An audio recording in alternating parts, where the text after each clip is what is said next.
Bonjour à tous, on se retrouve aujourd'hui pour une nouvelle vidéo et on se retrouve sur Adventuria Card Game. Alors, avant de commencer cette vidéo, je voudrais donc tout d'abord remercier une personne du Discord qui m'a permis justement d'avoir le jeu. Il faut savoir que c'est un jeu qui est quand même difficile à trouver. Et il y a une personne du Discord qui vendait le jeu en fait, qui me l'a vendu. En plus avec des extensions. Donc c'est Lutin82. Donc si jamais Lutin82 tu regardes cette vidéo, et moi je te fais une petite dédicace. Et je voudrais aussi, pour tous ceux qui écoutent cette vidéo, que vous puissiez lui marquer un commentaire. Pourquoi? Parce que malheureusement, elle a vécu ces derniers temps quelque chose, enfin quelque chose.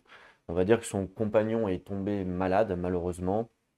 Voilà, donc je crois, de ce que j'ai compris, c'est qu'il se bat pas mal avec la maladie, même si ça va un peu mieux en ce moment. Donc j'aimerais que vous mettiez des commentaires pour soutenir et pour envoyer des ondes positives. Moi, je crois à ça, d'ailleurs, je crois aux ondes positives, je crois au karma. Donc s'il vous plaît, si vous écoutez cette vidéo-là, pour elle, mettez un commentaire de soutien, non pas pour la vidéo, non pas pour moi, mais vraiment faites-le pour elle. Prenez 2 minutes pour le faire. Plus vous allez envoyer d'ondes positives et plus potentiellement son mari pourra aller mieux.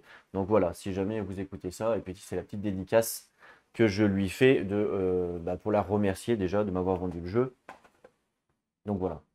En plus de ça, elle m'a vendu le jeu avec des intercalaires qu'elle a fait elle-même, donc ça c'est cool. Et en plus de ça, elle m'a laissé les sleeves qu'elle avait utilisés quand elle jouait. Donc voilà, donc c'est doublement merci, on va dire. Donc merci encore une fois pour ça. Donc je vais vous présenter le jeu, pas forcément vous faire une partie, à moins que vous êtes vraiment intéressé pour voir une partie. Dans ce cas-là, je pourrais vous faire une partie, voilà. Je commence à avoir pas mal d'extensions, parce que j'avais acheté aussi des extensions à côté. Donc ce qui me permet en fait d'avoir pas mal de personnages et pas mal de cartes. C'est quoi comme jeu, Adventuria Card Game? En fait, c'est un jeu de combat. À la base, c'est un jeu de duel qui a été retransmis ou refait, entre guillemets, pour qu'on puisse jouer en mode solo, en mode aventure. Mais c'est pas un mode aventure où on va jouer un personnage, il va se passer des choses extraordinaires. Non, c'est pas ça. Il y a quand même un mode d'aventure.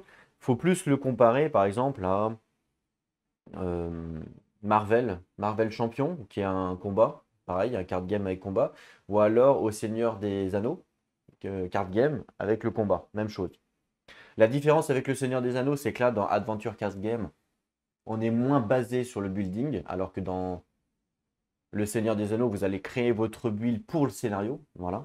Là, c'est moins basé dessus, c'est-à-dire que vous pouvez prendre un build de base, voilà, même si le jeu il reste assez difficile quand même. Et Marvel Champion, Marvel Champion, c'est plus mécanique, on va dire. Alors que là, il y a un petit peu moins de mécanique, mais il y a l'histoire qui rentre en plus que vous n'avez pas dans Marvel Champion. Donc en fait, c'est un peu ce jeu-là, c'est un peu la moitié des deux, quoi. Un petit peu de Marvel et un petit peu du Seigneur des Anneaux. Ouais, vous retrouvez un petit peu de tout. C'est pour ça que j'ai choisi celui-là. C'est pour ça que j'ai préféré celui-là. Parce que le Seigneur des Anneaux, il ne me convient pas vraiment, parce que c'est plus du building, et moi je ne suis pas trop fan sur le côté building, et puis je ne suis pas très doué non plus. Et puis le côté Marvel Champion, où là vous avez que du combat, pas trop d'histoire, même pas du tout, et donc beaucoup plus mécanique. Voilà, je préfère avoir un petit côté histoire aussi, qui peut être toujours sympa. Attention, ce jeu aussi, il y a beaucoup de chances dedans, c'est-à-dire que vous avez beaucoup de lancers de dés. Voilà, il y a beaucoup de aléatoires. Même si vous allez pouvoir utiliser ce qu'on appelle des fate pions, c'est-à-dire pour contrôler les dés, ça reste qu'il y a quand même pas mal d'aléatoires, que ce soit dans vos lancers de dés, ce qui est normal. Donc voilà, faut le savoir. Donc vous allez avoir plein d'aventures comme ça. La boîte de base vous donne quelques aventures. Souvent d'ailleurs, les personnes qui présentent le jeu et qui montrent cette aventure-là, c'est Saving Sylvana, par exemple. Vous en avez une autre ici. Mais après, au fur et à mesure, avec les extensions, ils ont peaufiné un petit peu le jeu. Bon, là, ça reste, voilà. Et ils vous ont mis des campagnes. Soit des campagnes, donc là, c'est une autre aventure, par exemple, avec des nouvelles règles. À chaque fois qu'il y a une nouvelle extension, il y a des petites nouvelles règles, un peu comme dans tous les jeux de cartes en fait, hein, comme dans Arkham JCE ou tous les autres. Il va y avoir des nouveaux mots-clés, voilà, des trucs comme ça. Et donc après, ils vous proposent carrément des mini-campagnes, comme là par exemple acte 1, la forêt. Après, vous allez passer à l'acte 2, vous allez passer à l'acte 3, etc., etc. Et vous avez aussi, bien sûr, si vous le souhaitez, eh ben, des short aventures, c'est-à-dire des aventures courtes pour éviter de faire une campagne. Donc vous avez le jeu, comment ça se passe? Vous avez la partie narratif où vous lisez, vous allez faire des tests suivant votre personnage par rapport aux statistiques qu'il a. Et une fois que vous avez fini votre aventure, et bien vous mettrez en place votre combat, parce que je vous rappelle que ça reste un combat. Voilà, sur le plateau, vous allez mettre. Donc vous allez avoir souvent un boss, un leader en fait à tuer, plus des minions si vous voulez. Et vous allez avoir votre deck. Et le but, ça va être justement de tuer le leader et les minions. Des fois, il peut y avoir des règles annexes. Par exemple, il peut y avoir des cartes environnement pour changer un peu le jeu. Voilà, il peut y avoir des règles un petit peu différentes suivant les leaders. Mais ça, c'est normal, hein. C'est comme dans tous les jeux de combat, hein. Forcément, il faut qu'il y ait un truc qui change pour chaque boss. Et puis après, au fur et à mesure, avec les extensions, vous allez avoir aussi des nouvelles choses. Il y a par exemple le mode donjon qui est proposé avec une extension où là, vous n'aurez plus du tout ce plateau-là, mais vous en aurez un nouveau avec plein de cartes différentes où il va y avoir des donjons. Il va y avoir le mode boss, par exemple, là, par exemple, j'ai des boss bien spécifiques à tuer. Donc ça, c'est dans, je sais plus dans quelle aventure c'est d'ailleurs. Ça doit être dans Tear of Fire, voilà, donc celle-là.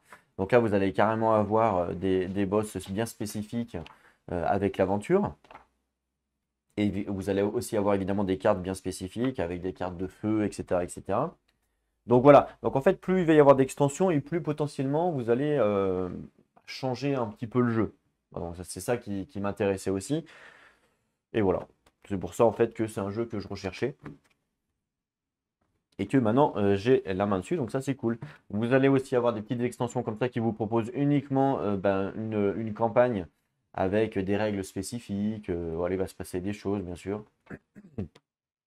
Pareil ici. Voilà, etc. Et voilà. Donc je vais vous montrer un petit peu tous les différents personnages que je peux avoir grâce à toutes les extensions et puis un petit peu comment ça se passe. Donc là, par exemple, il y a un elfe scout disponible. Donc ça, c'est dans la boîte de base. Là, j'ai Caroline Calavanti, un elfe rogue cette fois-ci. Nicole Sorosis, espèce de magicienne épée peut-être. Egan Malo, un mercenaire. Hilbert of On, donc lui, il va jouer plus avec des esprits qu'il va pouvoir faire appel. Un petit soldat, un nain. Ensuite, on a Meridiana Borski, donc c'est un explorer. Ici, on a Rowena, une Catwish, donc une sorcière un peu. Pareil ici, un sorcier aussi, pas avec la même capacité, bien sûr, pas avec les mêmes stats. Ici, vous avez un autre explorer. Ici, un gnome merchant, de gnome. Une mercenaire. Et ici, on a carrément un Amazon Warrior, donc une femme Amazon guerrière. Ici, on a Thorwallion Warrior, une mage, un autre Thorwallion Warrior et je ne sais pas trop ce que c'est, obscur. Ouais, je connais pas tout forcément. Donc voilà, donc ça fait quand même beaucoup de personnages, enfin pas mal en tout cas, pas mal de personnages à disposition. Ouais, ça fait quand même tout ça. Une fois qu'on a, sachant que j'ai pas toutes les extensions, hein, il m'en manque bien sûr, mais voilà, il y a des extensions qui proposent des nouveaux héros. Donc je sais qu'il y en a 4 dans la boîte de base, puis après il y en a une autre, par exemple, ils vont vous en donner 4, une autre, ils vont vous donner 2, etc., etc. Donc ce qui donne quand même pas mal de possibilités. Donc ça c'est plutôt cool. Et si je prends un exemple, par exemple, je sais pas si je prends. Moi, j'aime bien les archers. Bah, tiens, je vais prendre l'elfe scout pour vous expliquer un petit peu comment ça fonctionne. Donc, vous allez avoir votre carte de personnage avec une capacité d'attaque souvent basique et une capacité spéciale. Ça, cette carte-là indique comment builder le personnage si vous voulez créer votre propre deck. C'est-à-dire que vous allez pouvoir mettre 6 cartes comme ça avec le petit épée, 6 cartes ranged, etc., etc. Et derrière, vous avez les statistiques. Donc ça, c'est toutes les statistiques que vous avez besoin pour le mode aventure. Donc pour le mode aventure, par exemple, vous allez lire l'aventure et à un moment donné, vous allez dire, ah, bah, vous tombez dans un piège, faites un test de connaissance, par exemple, knowledge, là, ici. Si vous réussissez le test, il se passe ça. Si vous échouez, il se passe ça. Voilà, c'est comme ça le mode aventure que ça se passe. Ça, c'est les points de vie. On commence à 40 au début. Voilà. Et là, c'est le deck du personnage. Donc là, je ne l'ai pas fait moi-même, mais j'aurais pu, bien sûr. Là, j'ai pris le deck basique. Donc, comment que ça se passe quand on joue? Ben, tout simplement, on va piocher. Vous allez voir, c'est très très simple, hein. Donc là, la mise en place sera faite évidemment avec les méchants. Donc là, on aura un système de... On aura les méchants ici, le leader des différentes cartes événements ou autres, hein, suivant les histoires, bien sûr. On va piocher 5 cartes, hein, 1, 2, 3, 4, 5. Au début, vous pouvez faire un mulligan si vous le souhaitez. Bon, là, je ne vais pas forcément faire, surtout pour vous montrer. Et au début de chaque round, donc en fait, ça va se passer comme ça quand vous allez être en mode combat. Au round de jeu, vous allez piocher 2 cartes. Voilà. Vous allez pouvoir définir si vous souhaitez mettre de l'endurance sur votre board.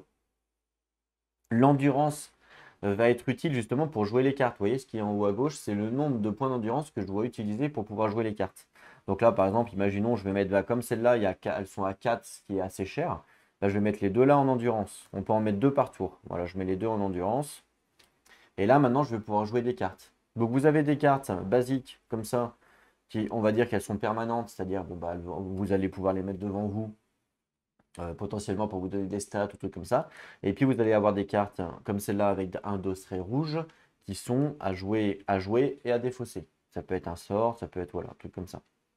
Donc là, par exemple, celle-là, c'est une reconnaissance. Par exemple, bah voilà, je paye 1 d'endurance. Ça, je vais décaler un petit peu.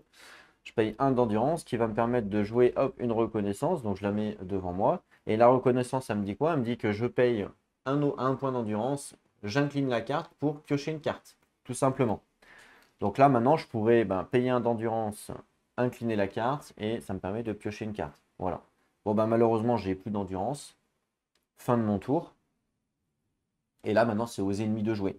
Les ennemis, si j'en prends un au pif, pour vous montrer un petit peu. Alors, les leaders peuvent avoir des cartes spécifiques bien à eux avec des capacités spécifiques, bien entendu. Et puis, vous allez avoir un système de henchmen, comme on dit.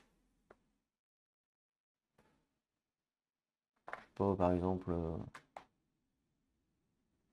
un gobelin, on va dire, on va prendre un gobelin. Voilà, de henchmen, donc c'est des méchants en fait, hein, comme dans tous les jeux basiques. Donc là, c'est un gobelin, où il va être ici. Et en fait, vous allez lancer un dé pour savoir quelle est l'action qu'il va faire, hein. Donc je vais lancer un dé, s'il fait entre 1 et 6, il va attaquer. S'il fait entre 7 et 16, il va rien faire. Entre 17 et 20, il va faire autre chose. Et ça, pour chaque méchant, bien sûr. Et puis le leader va avoir aussi, pareil, une action bien spécifique. Les points de vie du méchant, le nombre d'actions qu'il va faire, et si jamais il a des points d'armure ou des points d'esquive, tout simplement. Donc voilà, une fois que tous les méchants ont joué, moi je vais pouvoir aussi bien sûr esquiver avec ma stat ici d'esquive. Donc si j'ai réussi le test, par exemple s'il m'attaque, si je réussis le test, bon je vais prendre moins de dégâts, hein. Je ne vais pas rentrer forcément dans les détails du combat.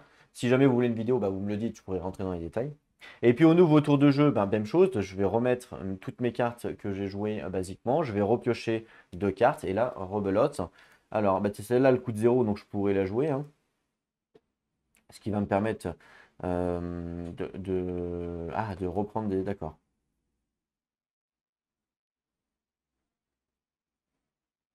Ouais.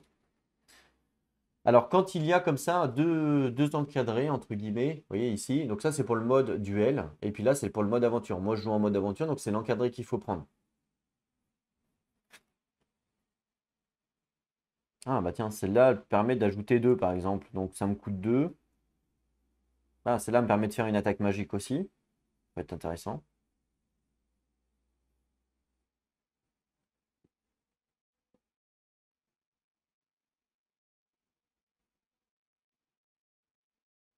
Hmm. Ouais, peut être intéressant aussi. Faire une attaque magique, 1d6 plus X. X, c'est le nombre de cartes que je joue, bien sûr. Ça peut être entre 1 et 6. C'est pas mal celle-là, hein. C'est vraiment pas mal. Faut savoir qu'on peut faire une attaque de chaque type par round. Donc là, attaque corps à corps, attaque distance et attaque magique. Et je peux faire une attaque de chaque type par round. Donc elle me permet de faire une attaque corps à corps. Mais l'idéal serait peut-être de jouer effectivement celle-là. Donc je vais payer. Alors déjà, je peux, avant de jouer des cartes, je peux poser 2 cartes pour l'endurance, bien sûr, comme d'habitude. Bah tiens, je vais mettre les deux là, là. Alors évidemment, une fois qu'elles sont mises en endurance, bah, malheureusement, on ne pourra plus les utiliser. Voilà. Et donc, je vais payer 1 pour jouer ça, ce qui va me permettre d'avoir une attaque magique, par exemple. Et puis, je vais payer... bah, c'est tout, pour l'instant. Et donc, elle, par exemple, je peux payer 1 pour retourner la carte pour faire une attaque à distance. Donc, je vais payer 1, tac, je tourne la carte, ce qui me permet de faire une attaque à distance. Donc là, je lance un D6 pour faire l'attaque à distance. Donc je vais lancer le D6. Le résultat va me donner le dégât que je vais mettre au monstre. Le monstre va pouvoir esquiver potentiellement. Si son esquive réussit, ça va être divisé par 2 les attaques. S'il rate, bon, tant pis. Et puis s'il a des armures, pareil, on va pouvoir déduire aux armures. Voilà. Ensuite, ici, bah tiens, ici, je vais utiliser ça pour payer 1. Je paye 1 pour piocher une carte, tac, avec ma reconnaissance, donc ça c'est cool. Et puis ici, je vais pouvoir payer 1, voilà, et puis faire une attaque magique.